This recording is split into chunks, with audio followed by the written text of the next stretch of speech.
All right, time now for our news roundtable. I know a lot of schools are off this week, but the lunch-making grind is often what happens around this time of day as you're getting the kids off to school, and you have to get back to it next week. So what do you think about delivered school lunches? And I don't mean by parents, I mean by food delivery services like Uber Eats or Skip the Dishes. When you have run out of time as a parent to make your kids' lunch, is this an option for you, either as a parent or as the student sitting in class thinking, I don't have a lunch today. I forgot to make my lunch. Maybe you're a high school student. I don't want to go to the cafeteria. I'm just going to order something for myself. This is a growing trend right across Canada. We've got examples from a couple provinces we'll talk about. But what do you guys think? Should this be allowed? I can't believe this is a thing that is allowed. We hear stories, and we report on stories on this show all the time of a student being sent home because their dress is too short or their shirt is too sheer or they're wearing a cutoff, like that, dress code violations all the time. And strangers who are not invited in are allowed to come in under the auspices of delivering food. You've got an army of strangers because of an app. They're allowed to come into a school. That, to me, this is a non-starter. Every school administrator and every principal and every teacher should be taking a stand saying, no, unless you've been invited in by the authorities behind the school, you have no right on school premises ever. Right. Ever. Because someone also has to deal with all of the deliveries, right? Like, they're obviously coming in. Somebody in the administration has to go accept the delivery, sign for it, whatever.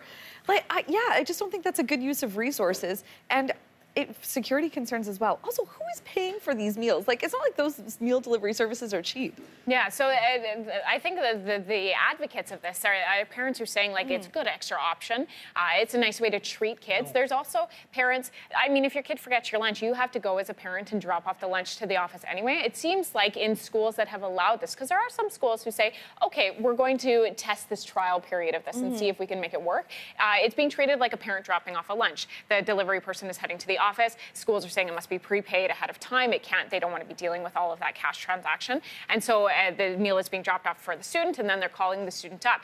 A case in Alberta, St. Teresa Catholic School in Sherwood Park, Alberta, that's just east of Edmonton. They just flat out banned this, but the conversation's happening in Surrey, BC. Also around Toronto, the conversation has been happening where they're trying this trial period to see is this overwhelming the administrators? It's a valid point you make, Priya, but I don't know, because it's expensive, I don't know that everyone's doing it every day, right? Look, if it's expensive and if the parents can afford it, then you can afford to give your kids the money to buy the food at school. Right. I know, but sometimes the food options aren't great.